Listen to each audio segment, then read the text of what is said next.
Este episodio va a ser... Vamos a hacer algo bien diferente hoy.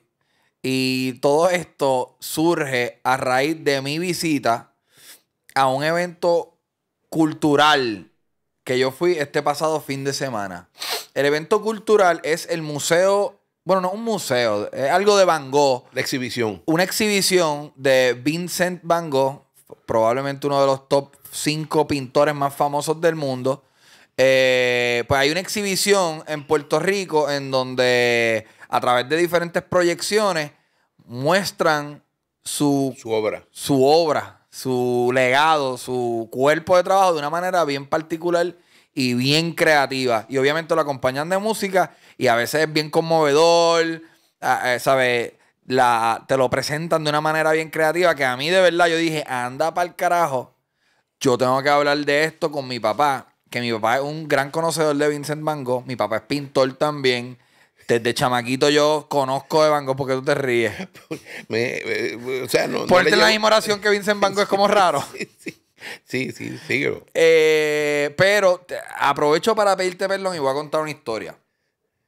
Tan pronto tú te enteras que en Puerto Rico va a haber una exhibición de Vincent Van Gogh, sí, tú consigues boletos. Inmediatamente. Sí. Los boletos, imagínense si esto es popular en Puerto Rico, que número uno ya extendieron el tiempo previamente puesto de la exhibición. Y número dos, tú compraste el primer día y era como un mes para adelante. El primer día ya estaban vendidos, los primeros 30 días ya se habían vendido, así que yo tuve que empezar en diciembre, creo que conseguí. Entonces, tú compraste boletos para mí y para mi hermana para ir contigo. Entonces, el día antes de la fecha, yo consigo una súper entrevista y yo, con mucha pena, papi, cabrón, no voy a poder ir.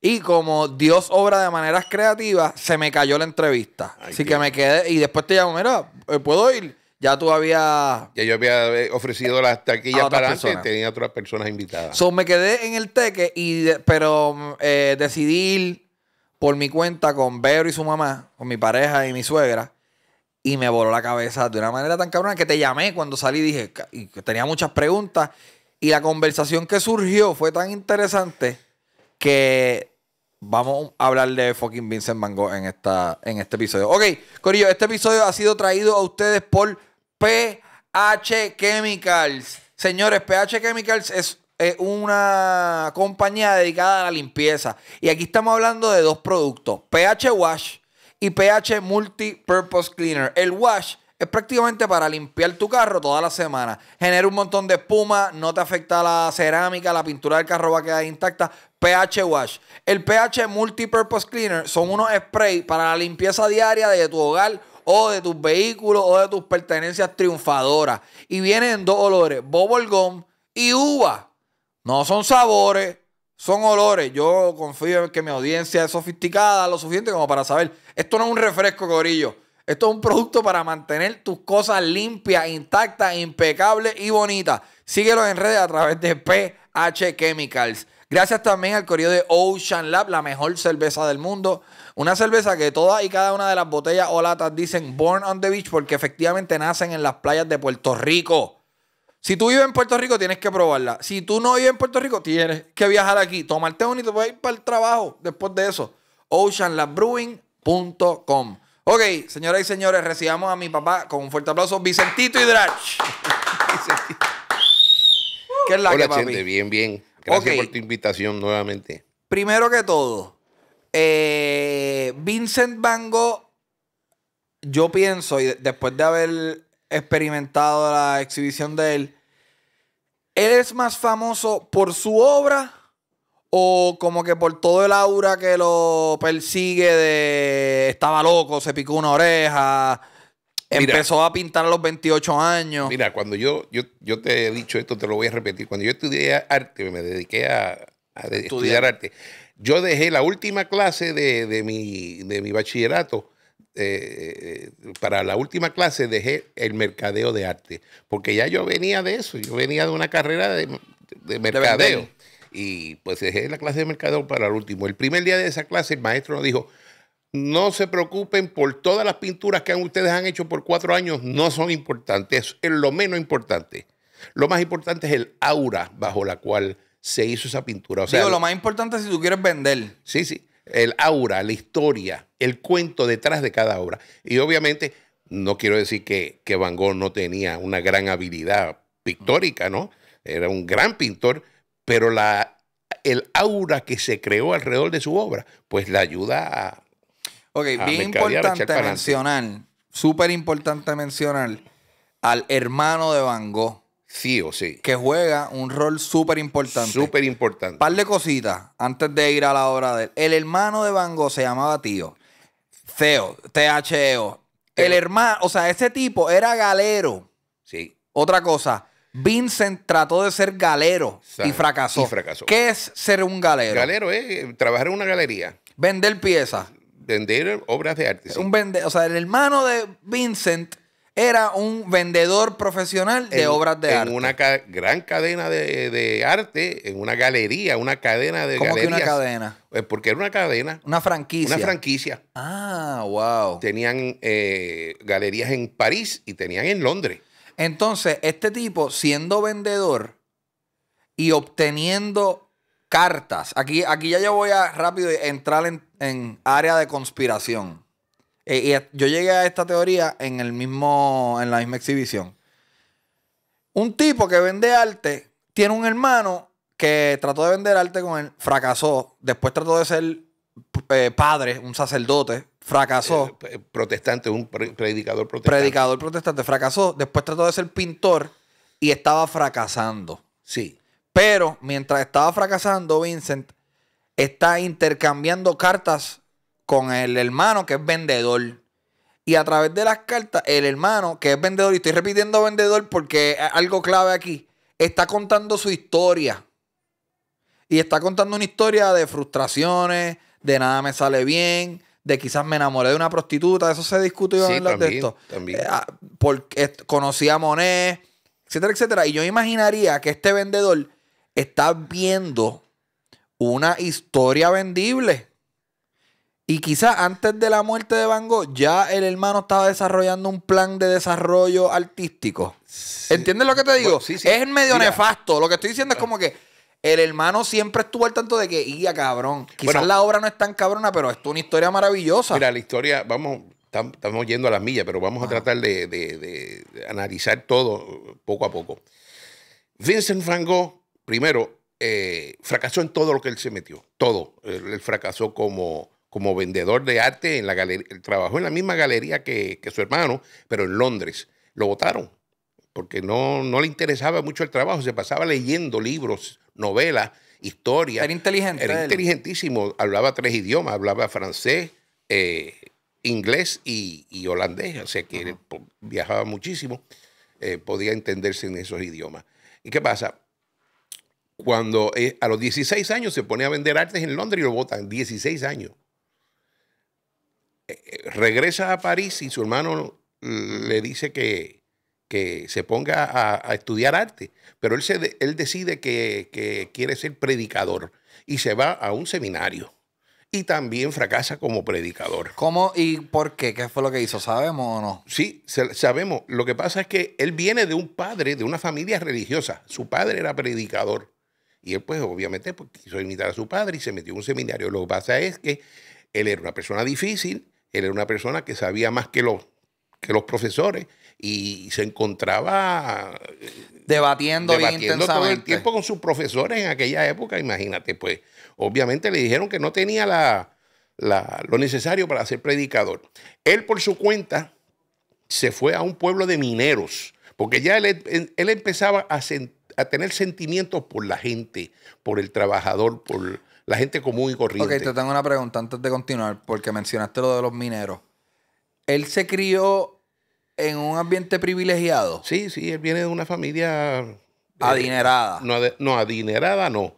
Pero no pasó hambre, estaban bien. No, estaban bien. Sí, el padre vivía después de su religión, pero vivían bien, él pasó hambre como pintor, como artista. Ok, dale, sí. Pues fue a un sitio de mineros. Entonces va a este sitio de mineros en Holanda y empieza a predicar a los necesitados, a los pobres, a tratar de ayudar a los pobres. Se enamora de una prostituta. Que eso tiene que haber sido controversial. Sí, imagínate, controversial. Se la trae. Se llamaba 100. El apodo de ella era 100 con S. Ok. Se traía 100 a su habitación, vive con ella allí. Ella tenía ya una hija de 12 años y la recogió de la calle en cinta de otro. Así que eso no duró mucho, pero se la trajo y la usaba como modelo, además de su amante, ¿no? O sea que ya él estaba pintando, predicando para los mineros. Sí, él estaba O sea que hay piezas de los mineros. Sí, hay piezas de los mineros, dibujos. Ok. Él empieza, esa es la época que él empieza a dibujar. Esto es ya para los 27, 28 años de edad. Recuérdate, ya hablamos que a los 16 fue Vendedor. vendedor de arte. Empezó a estudiar en el seminario, teología, lo botaron del seminario, estuvo varios años en eso y entonces él se va al pueblo. Mira esto, si tú googleas mineros Van Gogh, esto es lo que me sale. Sí, ya. ¿Esto es de él? Sí, eso son pinturas de él. Wow. Se ve diferente a lo que vamos a ver ahorita. Sí, sí. Fíjate que al principio él está pintando con una paleta. Una paleta quiere decir unos colores bajos, unos colores secos, unos colores muy monocromáticos casi. Eso es la escuela de donde viene. Él viene de Holanda y la escuela de Holanda se llamaba la escuela flamenca. Era una escuela donde se pintaba bien oscuro. Pero papi, ¿no será esto? No sé si es apropiado decir esto. Podemos editarlo. Tú hace un tiempo en pandemia le diste clases virtuales a confinados. Sí. Y a veces ellos no tenían acceso a ciertos colores. Como que, bueno, hoy, Vicente, la clase de hoy tiene que ser con brown, negro y, Sí. y blanco, porque esos son los únicos tubos de pintura que tienen Exacto. los presos. Sí. ¿No será ese el caso de pinturas como esta? O Bueno, lo que él tenía acceso, háblame de la pintura. Sí. Él viene de observar la pintura de Rembrandt y de Rubens. Si tú buscas esos dos pintores, Rembrandt y Rubens, eran pintores que tenían que hacer sus propias pinturas. Ellos hacían su propia pintura, no tenían la suerte de poder hacer Una tienda. una tienda, eso no existía todavía. O sea que si... Diálogo. Porque yo no sé si hay gente todavía aquí, pero para mí esto me parece bien interesante. O sea que si Vincent Van Gogh vino después de ¿cómo es que se llama? Del Renacimiento, ¿todos los pintores del Renacimiento hacían sus propias pinturas? Sí. Para el Renacimiento, todos esos pintores tenían que hacer sus propias pinturas. Wow. O sea que tú eras pintor y generador de pintura. Tenías que hacer tu propia pintura y lo guardaban en unos bolsitos hechos de los estómagos de las ovejas. En eso es que guardaban las pinturas de óleo. Okay. Y se llevaban esos bolsitos para donde pues no tenían mucho, tenían blanco, negro, amarillo, ocre y un rojo. Y con o sea eso, que quizá el fenómeno de Rembrandt o pinturas como esta que tenemos en pantalla, quizá estas son las fucking pinturas que hay. eso es lo que había. Ahí tú lo que estás viendo posiblemente es negro con amarillo, rojo y blanco. Okay. Y un amarillo ocre, un amarillo Pálido. bajito. Okay. Bajito en valor, en brillo. Okay. Bueno, la cosa es que mineros. él estaba observando esos pintores, pues de su observación, pues empezó a pintar bajito en colores. Pero ¿qué pasa? Él se va para París, porque su hermano estaba en París. Su hermano Siendo Tío, un galero. él era galero, tenía una galería y él vendía en París. Y su hermano Tío, Vincent, un día se le aparece allí como los locos al fin. Mira, estoy aquí, voy a estar en el Louvre esta tarde, me vas a buscar. El hermano no lo llama, si le escribe un telegrama, le dice, mira, voy a estar en París mañana, te veo en el Louvre a las 3 de la tarde. O sea que si ya estamos hablando de alguien que fracasó como galero y fracasó como pastor, ya era loco. Sí. O sea, ya era como que, ay, Dios mío, por ahí viene Vicente, el sí. hermano loco mío. Sí, él tenía una personalidad muy fuerte. Ya él había tenido oportunidad de estar en una escuela de arte. Él fue a una escuela, él es autodidacta, él se enseñó él mismo, pero él estuvo en una escuela de arte poquito tiempo porque también lo botaron de la escuela de arte. De los problemas que tenía con los maestros y con un primo de él que era pintor en Holanda. Y lo ayudó muchísimo. Ese primo le ¿Qué regaló. quiere decir problema? Problemas de personalidad.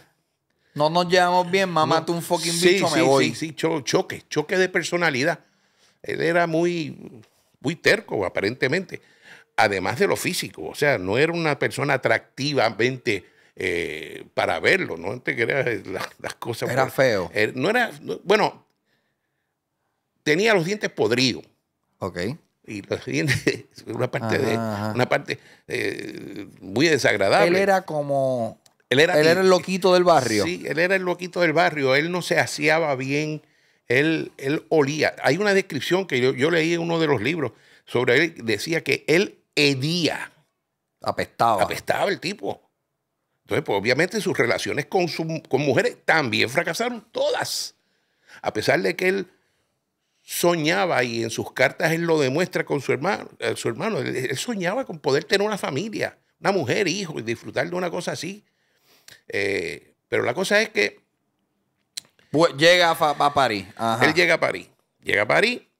Ya él llevaba unos 2 años dibujando, autodidacta dibujando, y se encuentra con el movimiento, con el final del movimiento impresionista. Ok, páralo ahí. Ok. Pónchame esta pieza que la cogí random, escribí minors de esto. ¿Esto no representa ese movimiento? No. ¿Por qué? No. ¿Qué es ese movimiento? El final del... El impresionismo. Ajá. El impresionismo es donde usan la luz y los colores brillantes y la vida diurna de la gente en las calles, en los trabajadores en los campos, los agricultores, etcétera, etcétera. Porque aquí carece la luz y quizás las manchas. Eso no sí, tiene las manchas. Todavía no he entrado a esas manchas empastadas que vas a ver al final de su vida. Dale. De Pues hecho, se topa con el movimiento, ¿cómo se llama? Impresionismo. Ok. El impresionismo es un movimiento que empieza en 1800. Las exhibiciones del impresionismo son en 1874, 1886. Más o menos unos 10 o 12 años dura el movimiento. Y Van Gogh llega a París en el 85. Que es la capital del arte. Era la capital del mundo, París. Esto es impresionismo, papi. Eso es impresionismo. Eso es impresionismo. Ahí ya tú ves la luz, el efecto de la luz en el agua, lo brillante de la ropa. Eso también, sí. Pero eso no es de Van Gogh. Esto tampoco. Yo estoy aquí, escribí impresionismo. Ok, sí, esos son... Esto será un Monet, quizás. Puede ser un Monet, puede ser un Bueno, Monet. ajá, sigue. Bueno, él llega a París. Llega al final de esto. Y él llega al final de ese movimiento y él se encuentra con todos esos pintores en la calle. Ok, ¿cuán popular?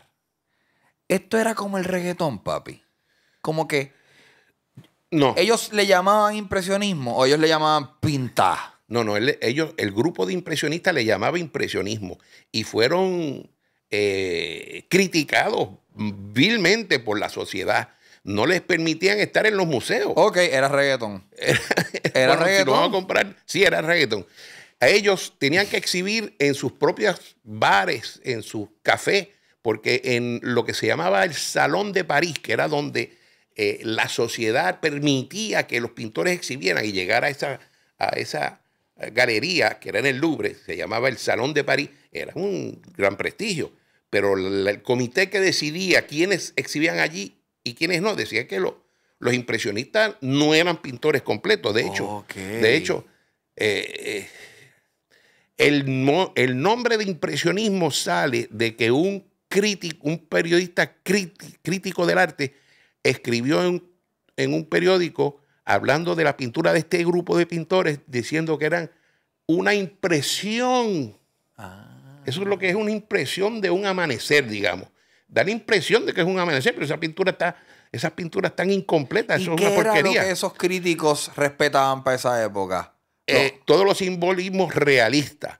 El hombre en los caballos, el hombre con las banderas. Todo era un simbolismo, todo era realista. No había que pensar mucho para ver si eso era agua o si eso era... Claro, era bien hiperrealista. Mientras más real se viera la pieza, más duro sí, era bien considerado. clásico, era bien clásico. Okay, sí. okay. Sí. Mujeres desnudas. Sí, no, eso no se veía mucho todavía. Pero sí, empezaron el bueno, pero en el Renacimiento no hay muchas mujeres desnudas. En el Renacimiento empiezan a veces, pero como objeto sexual no se empiezan a ver hasta Los otros días. Hasta los otros días. Dale, sigue. Eran más bien piezas de arte, se veían como piezas de arte. Si tú vas a ver la estatua del David, es un hombre desnudo, la figura perfecta de un ser humano, pero no lo veían como cosa erótica sexual. Después es que viene eso. Okay. Viene ahí está en el simbolismo y Van Gogh lo que trae es el sentimiento. De simbolismo viene al sentimiento. ¿Y qué pasa? ¿Dónde que estaba? Estábamos llega al final y me imagino que ya vamos a Monet, el rey del reggaetón en ese momento. Ocurre también en el impresionismo que se inventa en el tubito de la pintura. Háblame de eso, Okay. No habían tubitos. No habían tubitos. En el impresionismo viene un tipo y se inventa el tubito de la pintura y la pone y se inventan el caballete portátil que se lo pueden llevar a la calle, a los campos, a pintar los campos. O sea que antes de eso pintaban en las paredes, ponían el canvas pegado a una pared. En su estudio tenían que pintar oscuro, con luz de fuego. Wow. ¿Sabes qué? Mira qué locura. Uno piensa en un pintor y automáticamente, por lo menos yo pienso en un pintor con el caballete portátil. Sí, sí. Eso vino el otro día. Alguien se lo inventó. Alguien se lo inventó. Y se lo inventaron en los 1800 a finales. A finales. Por eso. Entonces, pero espérate. Por eso es que ¿qué? Ahí viene el impresionismo, donde dicen que tiene que aprovechar el sol, la luz del sol, y ellos pueden irse con su pintura, con su tubito de pintura, con su caballete y su lienzo pequeño que pueden llevar a la calle, para los campos, para la playa. Eso no se podía antes. No, eso tú ibas, mirabas la playa, ibas a tu estudio y de memoria lo pintabas. O sea, que el caballete portátil fue como la laptop. Un laptop. Ok, otra cosa. Y by the way, aquí es el fenómeno de las ventas y el mercadeo, que un tipo dijo, espérate, vamos a poner la pintura en estos tubitos para venderlo. Para venderlo. Y entonces empiezan a venderlo. Entonces estandarizas también los colores. Los colores. Porque el que le vendía los materiales de arte a Van Gogh se llamaba Tanguy. Era un francés que se llamaba Tanguy. Y en su tienda tenía todos los materiales y además tenía una galería. Pero nadie hablaba de eso porque nadie le gustaba hablar de los impresionistas. ¿Este es Tanguy? Ese a la derecha. Ese. Wow. Sí. Y si ves esa pintura, Van Gogh lo pintó. Van Gogh le hizo ese retrato. Y si te fijas atrás. ¿Qué cojones? Estamos hablando de un tipo y yo puedo googlear al tipo gracias a que Van Gogh hizo una pieza de él. Ese es Tanguy. Y te fijaste en el background, en el trasfondo. Fíjate. Piezas de pintura. No, el impresionismo, la influencia del arte japonés en Van Gogh. Ves que atrás tiene una figura japonesa. Porque el arte japonés influenció entonces en París a Van Gogh, además de los colores. Ok, pero ¿qué me estabas diciendo? Que la gente no hablaba de que había un dealer llamado pues, Tanguy. Tanguy, que tenía su tienda, también tenía su galería al lado, pero nadie hablaba de eso porque era, ¿cómo se dice? Nadie le gustaba hablar de los impresionistas. Eso eran unos locos, eran unos artistas. Decían que eran artistas de segunda, eran unos artistas de segunda. Sí. Y entre todos ellos, que eran amigos, dicho sea de paso, entre ese grupito estaba nuestro Francisco Oller y Cestero, de Bayamón. ¿So Francisco Oller es contemporáneo con Van Gogh? Sí, en el impresionismo, sí. Ok, pues, ¿y Francisco Oller llegó a conocer a Van Gogh y a Monet? Yo me imagino que sí. Wow, vamos a poner el baquiné para que la gente sepa quién es Francisco Oller. Francisco Oller. El velorio. Francisco Oller probablemente nuestro pintor más grande, papi. Yo diría que, bueno, de su época sí, definitivamente. Francisco Esta pieza es su obra maestra. Es el velorio. Está aquí en la Universidad de Puerto Rico exhibiéndose, donde él la donó en 1904. Allí está, en la Universidad de Puerto Rico, en un museo. Para los que no se han dado cuenta, viendo la pieza, hay un niño muerto. Hay un niño muerto. Esto es una celebración o una despedida de un muerto, que es el niño, y podemos ver gente tocando guitarra, hay gente llorando aquí, hay un sacerdote. Deja la pieza ahí porque quiero decir algo de esa pieza. Fíjate que hay mucho simbolismo en esa pieza. El único que está mirando al niñito muerto es el pordiosero del pueblo. Todos los demás están en una gran fiesta. Hay perros, hay bebida, hay comida. El cura, el sacerdote, tiene hasta billetes de moneda que se le caen de los pantalones. Él tiene unas botas puestas, no sé, no de aquí, pero todo es simbolismo. El único, yo no sabía eso. El único que está mirando es el pordiosero. Es el pordiosero. Es el único que le importa la muerte, la pena, el sufrimiento de esa familia, de ese muchachito que se ha muerto. Okay. Todos los demás les importa un carajo.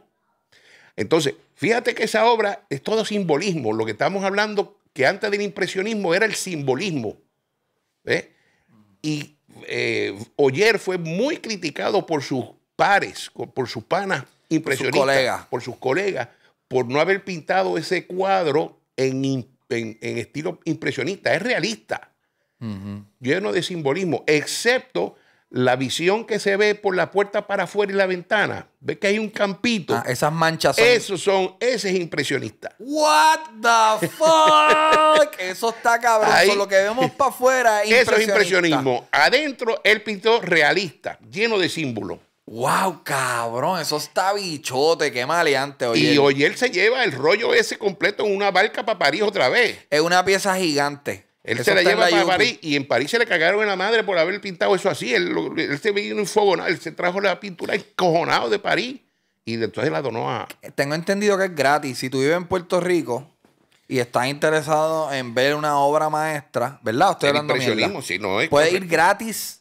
a la UPI, a la Universidad de Puerto Rico de Río Piedra, al museo y verla. Allí está expuesto. Bueno, creo, Corillo, sí, quedé mal. Entonces, ese era el grupo que llega Van Gogh. Ok, está Monet, está Manet, está Renoir, está Cézanne, está Camille Pissarro. Pissarro era un tipo de San Tomás. Pissarro había nacido en San Tomás, aquí al lado, y también se encontró, y era muy amigo de Oller en París, y le presentó a Cézanne. Estoy desviándome, pero... Dale, sí. Cézanne conoce a Oller porque Camille Pissarro se lo presentó. Camille era un hombre. Camille Pissarro, un pintor artista. Okay. Sí. Le presenta a Oller. Cézanne se impresiona tanto con Oller que Oller sí venía de la academia. Oller había estudiado arte en Madrid y había sido pintor de las Cortes de Madrid. Fue a buscar el impresionismo como todo artista buscan las cosas nuevas. Y lo hace profesor de Madrid, de Cézanne en París. Okay. Después se tienen una pelea entre ellos, bárbara, que se odiaron. Pero Oller fue profesor de arte de Cézanne. Cada vez que papi habla, yo sé que hay mucha gente que se van a ver ofendidos con mi comparación del reggaetón, pero es que ahora con las peleas se tiraron. Sí. Es como que eran rechazados, reggaetón. Sí. Eran considerados artistas de segunda, reggaetón. Sí. Ajá, dale, sigue. Pero entre todos ellos sabían todos que eran genios y que algún día serían descubiertos y hablaban de eso entre ellos. Okay. En los bares y dándose el trago y fumando, sabe Dios que fumaban en esa época. Ajá. Bueno, pues en eso es que entra Van Gogh y descubre el color en París. Pero París no le gustaba mucho. A él no le gustaba la ciudad de París. ¿Por qué tú crees? Bueno, él vino de una ciudad, pero llegó a una ciudad tan inmensa, tan llena de gente. Elite. Muy, muy elitista, obviamente. Pero no le gustó. Y el resultado de eso fue que él se encerró mucho en el apartamento de tío, donde él vivió con su hermano 1 o 2 años. Pobre tío. ¿Y qué hizo para pintar? Se pintó él. El tema... Retratos de él mismo, autorretratos. Autorretratos. Claro, él pintó varias cosas en París, no es que estuviese cerrado todo el tiempo, pero aquí se distinguen los retratos de Van Gogh. ¿Qué es lo que pasa? Pues mira, para que tengas una... Aquí vemos esos retratos. Todo esto es el corillo. Casi todo eso es hecho en París. ¿Por qué? Porque se encerró en París. Él se encerró allí, ya empieza la cosa de él alejarse del pueblo, él alejarse de la gente. Él se encerraba, su mente, sus depresiones, se encerró. Y lo que pasó ahí fue que se hizo 27 retratos en un año. Okay. Para que tengas una medida, Rembrandt, se estudia la vida de Rembrandt estudiando sus 60 retratos, autorretratos que se hizo en su vida. Rembrandt vivió una vida hasta los 70, 80 años y se hizo 60 retratos. Van Gogh en un año y se hizo 27. Así que proporcionalmente hizo muchísimos más retratos que Rembrandt. ¿Qué pasa? Tú que te has hecho autorretrato, ¿qué tú aprendes de ti cuando te haces un autorretrato? Porque obviamente uno se mira en un espejo todos los días, qué sé yo, sí, pero te mira un instante. Pero cuando tú te pintas, te tienes que estudiar y dices, wow, yo tengo eso, me imaginaría. Sí, Quizás sí. mis compañeros de trabajo están más familiarizados con mi rostro que yo. Bueno, lo que pasa es que, mira, yo como pintor, yo te digo que el retrato es la meca de un artista, para mí. Poder hacer un retrato es la meca, porque tú puedes hacer una palmita, un botecito, un mar, etcétera, etcétera. Pero cuando tú llegas al retrato del sujeto, del elemento, del modelo, es esto aquí, ¿no? Ahí tú estás poniendo todo. Ahí tú estás diciendo quién es, cómo es, qué siente, qué piensa, por qué es así. Eso no lo captas en una fotografía. Por eso es que tú ves que todos los retratos de Van Gogh tienen un mensaje de qué es lo que él sentía en ese momento. Inclusive cuando se corta la oreja. Lo tenemos aquí. Que lo tienes por ahí. Eso se lo hizo en el sur de París, en un pueblo que se llamaba Arles, donde él vivió con Gauguin. Pero entramos en eso si quieres también. Ok, no, pues estuvo un año encerrado, no estaba satisfecho con la vida que París le ofrecía, se encerró y se obsesionó con autorretratarse. Ahí fue que él puso que el retrato era lo más importante de su vida, como artista.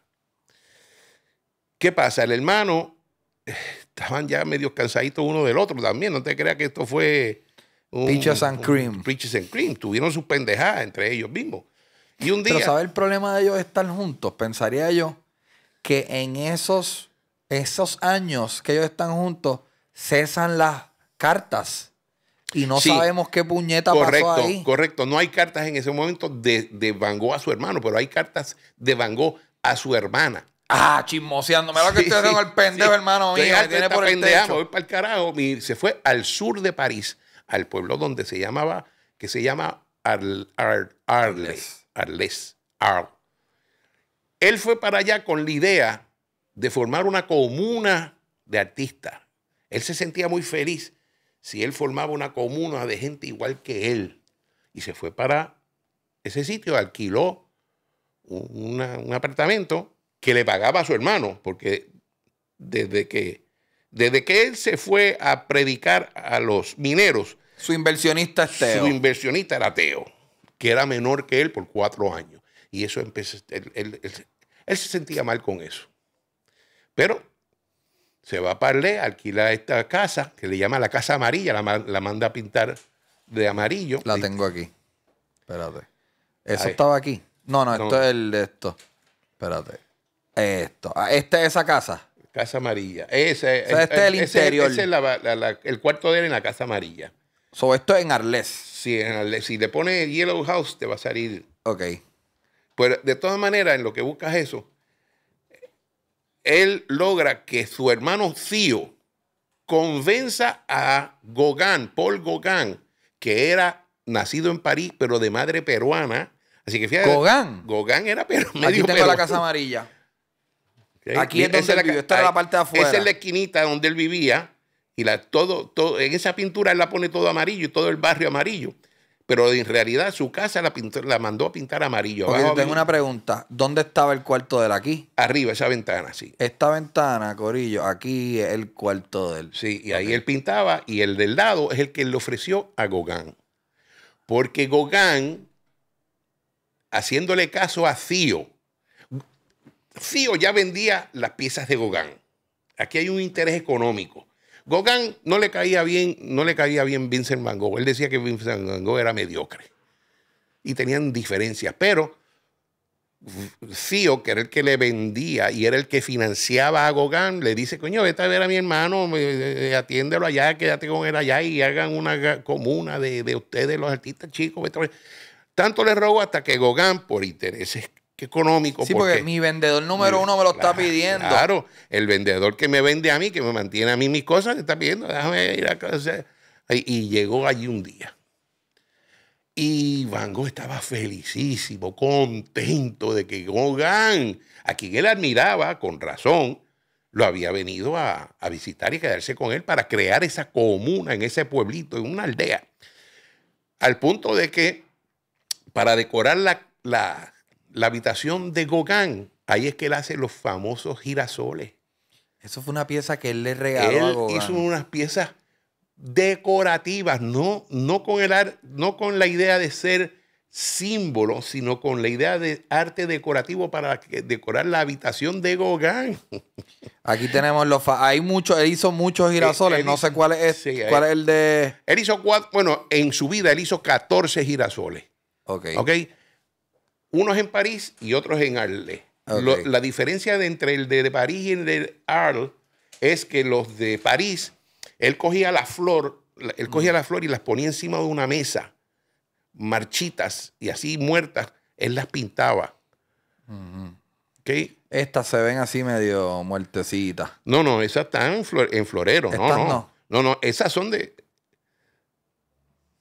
Unas puñetas, no, hombre, no te vayas de aquí. Estas, papi. Esa de abajo, la de abajo de esa. Eso de abajo, las ves en mesas. No están tiradas ahí en el... Ajá. Y están marchitas. Ok. Cuando él llega al ley, entonces que las pone en floreros completamente vivas con sus colores y se las regala como para decoración a Gauguin. Ok. Así que Gauguin llega y es una gran esperanza para Van Gogh. Y se ponen a pintar juntos. Iban a la calle, a los campos, pintaban juntos y compartían ideas de cómo pintar. Y ahí empieza la diferencia. Sí. Ok, volviendo al reggaetón, querían un featuring. Van Gogh quería hacer un featuring. Entonces, la discusión giraba en cuanto a todo, chicos. Por ejemplo, Gauguin le decía a Van Gogh que no había que mirar las cosas, no había que verlas para pintarlas. Basta con que tú la mires y con la memoria te vas para el estudio y la acabas en tu cuarto allí. Van Gogh decía que no, que había que verlo, que había que apreciarlo mirando. Y esa discusión causó un disgusto entre los dos, al punto de que se dejaron de hablar. ¿Y qué pasa? Corta la oreja. No, todavía no. Recuérdate que yo te había dicho que Gauguin había fracasado en todo.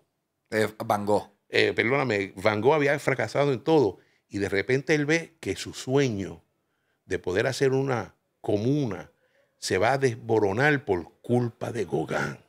Este mamabicho me va a joder mi proyecto.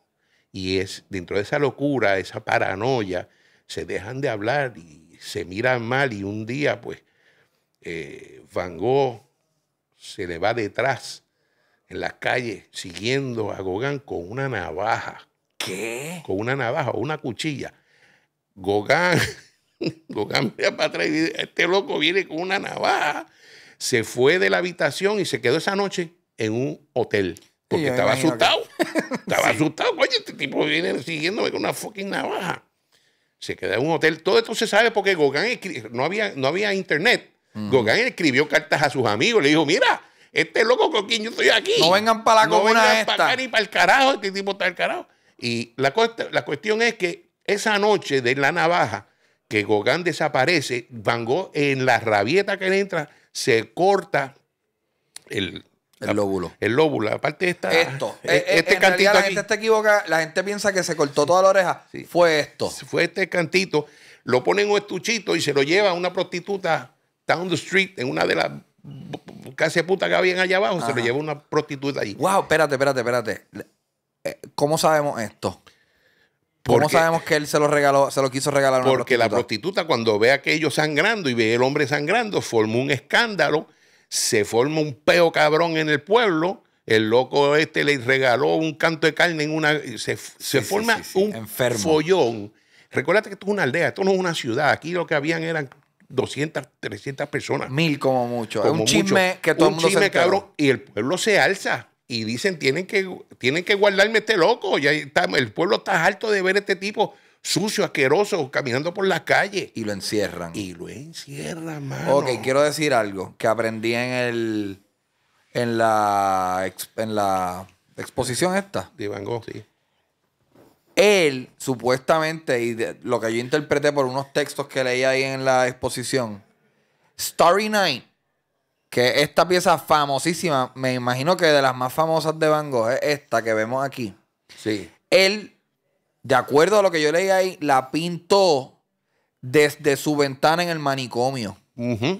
Entonces, si tú ves esta pieza, esta ola que ven en el cielo, esto es el viento. Esto es su interpretación del viento. Sí, pero fíjate también que en esa bola está marcado lo que se llama en japonés el yin-yang. Ok. ¿Tú sabes lo que es el yin-yang? Sí, que todo necesita negativo para el positivo tener negativo. El negativo, el hard soft.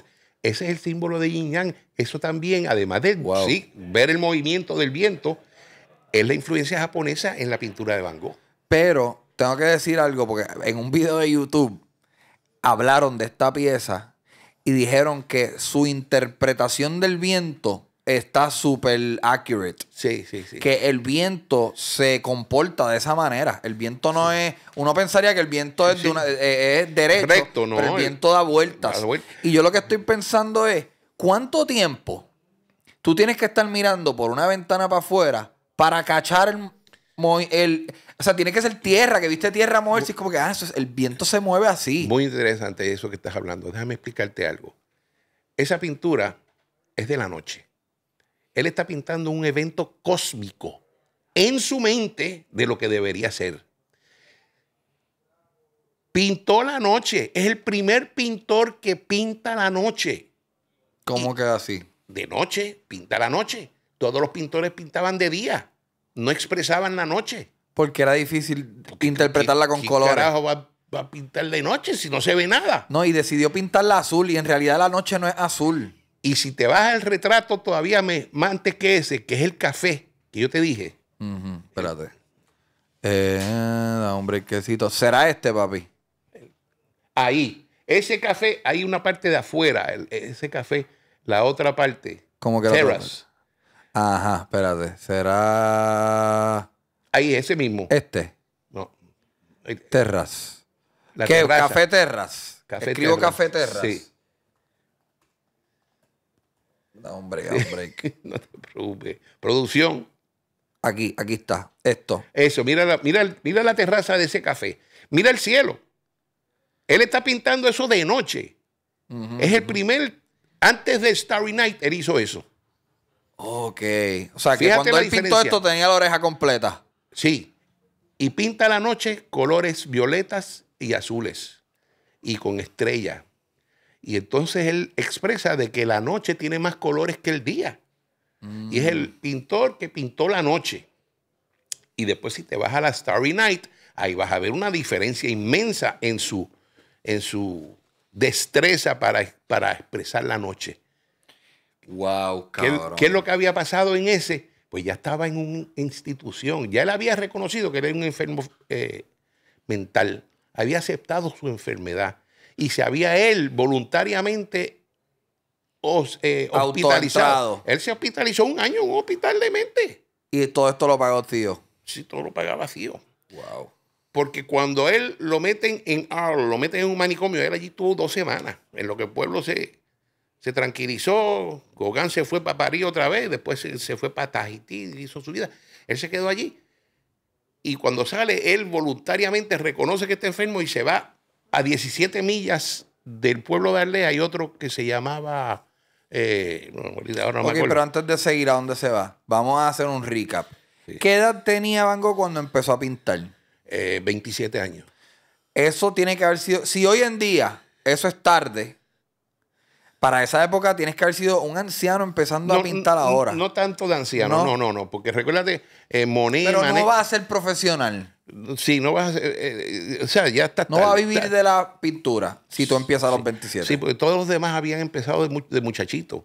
Toulouse-Lautrec, Renoir pintaba vajilla en una fábrica. O sea, todos pintaban mucho antes. Sí, Van Gogh empezó tarde. Esa es la grandeza de Van Gogh, pues, dicho sea de paso. Él empieza tarde. Él empieza a los 27 años y acaba a los 37 porque se suicida 10 años después. O sea, su vida... 10 años. Su vida productiva como artista es de 10 años. Y fíjate la grandeza que ha tenido, que 160 años después de su muerte, 150 estamos años. Mamando el bicho. Estábamos hablando de eso. Y ven acá, ¿él reconoció en vida algún tipo de éxito? que sí tuvo éxito en vida. O sea, vendió piezas. Sí, él vendió 1 o 2 piezas. De hecho, al final de su vida, él estaba empezando a ser reconocido. Fíjate tú, otro de sus fracasos. Él saliendo del hospital poco antes que se suicide, empiezan a hablar de él en unas revistas y exhibe obras en una exposición con otros impresionistas y vendió una pieza en 400 francos en aquella época. Y ahí muere. O sea, que él vendió una pieza en vida. Que su vida también, en ese sentido, fue un fracaso. Pero, ¿qué lo llevó a eso?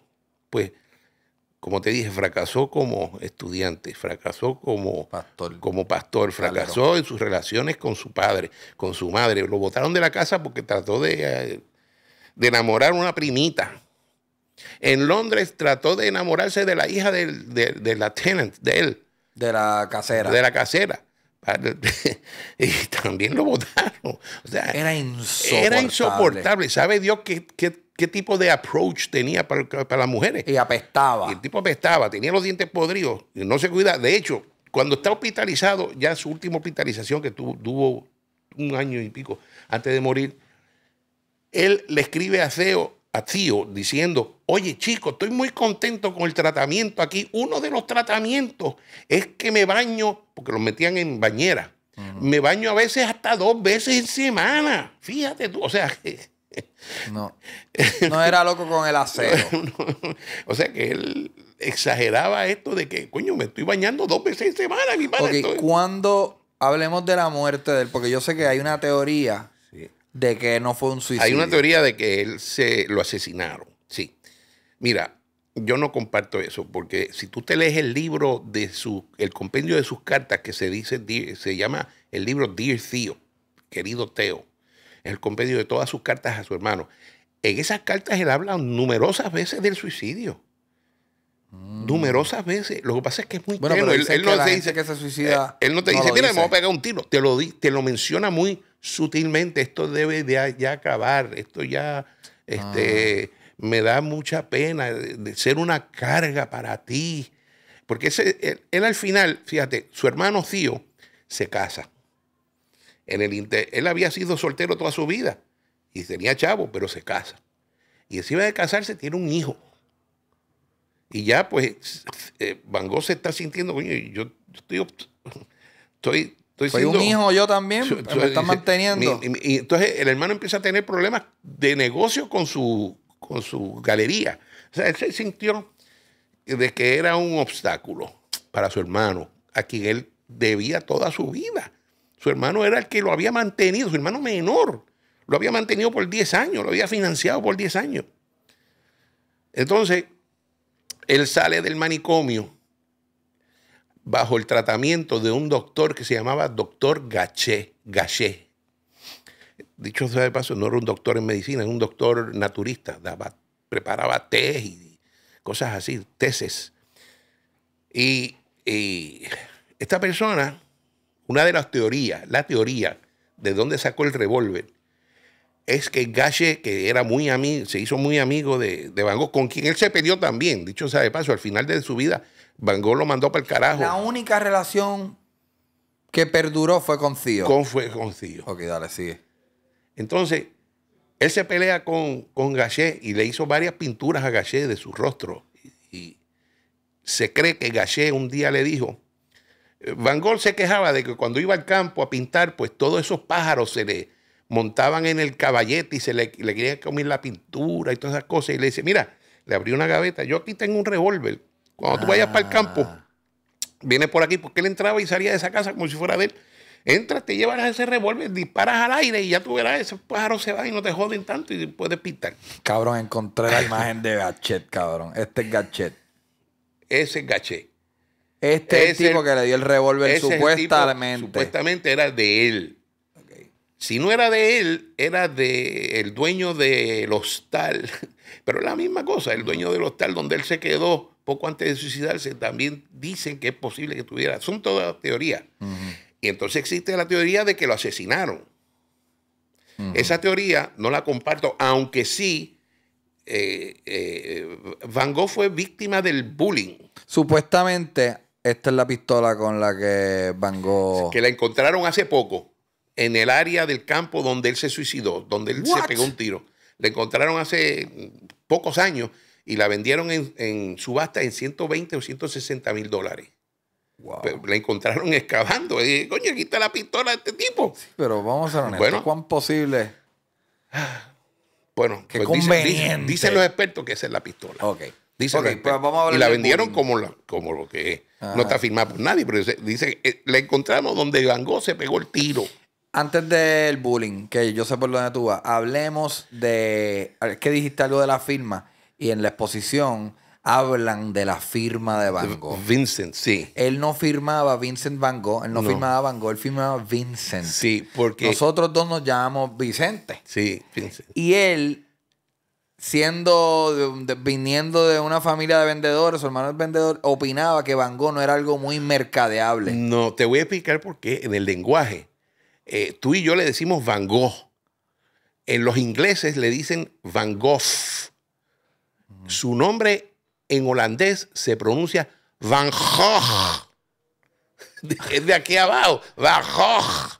Y el coño dijo, coño, ¿qué carajo va a este nombre? ¿Qué carajo va a vender una pieza? Y se firmaba entonces Vincent, que era más amistable, era más se identificaba más contigo. Sí, pero es marketing. Es marketing. O sea, el hecho de que él haya pensado en eso, Sí. Dice... Claro. Se nota que tiene un hermano vendedor Claro. y que trabaja en una galería. Pero, Ajá. o sea, él era loco, pero era un tipo bien inteligente, ¿sabes? Pues, ¿qué pasa? Bullying. Él fue víctima de bullying. Los muchachitos en el barrio, pues siempre andaba, parecía un vagabundo en un pueblo de 700, 500 personas. Y lo bulleaban, y él se emborrachaba, y él fumaba, y él formaba espectáculos. Y dicen que ese niño, un niño de ese grupo, le pegó un tiro.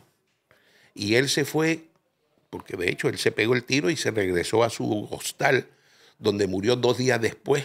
Solo. Él siguió caminando, él volvió caminando a donde él se quedaba. Le escribieron un telegrama a Cío, que estaba en París. Dice, mira, vente para acá, tu hermano se ha pegado un tiro. Y eran unas cuantas horas en tren. Pero llegó Cío y pudieron hablar un ratito. Esto es fact. Esto El es tío fact. lo vio antes de morir. Gachet estaba allí mirando y lo escribió. Cío llega a la 1 de la mañana del 20. Él se pegó el tiro el 27 de julio 1890. Muere a la 1 de la mañana del 29. ¿Cómo carajo tú sabes esto? Pues, coño, lo he leído, lo he estudiado, Wow. cabrón. Sí, pero cabrón, no sabes fecha. Okay, Bueno, dale, porque, sigue. dicho sea de paso, mi tesis... ¿Cuándo yo cumplo años, papi? Septiembre 11, Ok, ¿qué carajo muy bien. olvidar Oye, eso? de hecho. Ajá. Yo no sé cuándo tú cumples. 6 de Noviembre diciembre. 23. Ok. Jordan, noviembre. Ajá. Llega Cío, se sienta con él, le prende la pipa y se abrazan y en ese momento muere. Fíjate. Muy romántico, ¿verdad? Claro. Y el punto de vista de tío, el vendedor. Bueno, eso está, así es que está descrito el momento. Entierran a Vincent en las afueras de la verja del cementerio cristiano, porque como se había suicidado, no le permitieron enterrarlo dentro del... Wow. Eso era la creencia, fíjate cómo era la pendeja. Lo entierran en las afueritas de la verja. Wow, ni siquiera en su muerte. Su muerte fue feliz. Wow. Fue rechazado. O fue aceptado. No fue aceptado ni en su muerte. Ni en su muerte. Y fíjate, todavía para ponerle una desgracia más. 6 meses después muere Cío. Y lo entierran al lado. Y tío, ¿jugó un rol en el éxito mediático y en el marketing de Van Gogh? No, no, ninguno. Bueno, él había exhibido algunas pinturas de él, no con mucho éxito. Lo que pasa es que El trato. él trató de vender la obra, no se vendía. Lo que pasa es que Cío estaba casado con Johanna Van Gogh. Era la madre del hijo de Cío, que le pusieron de nombre Vincent por su tío. Era la madre. O sea, tú dices la pareja de tío. La pareja tuvo un hijo.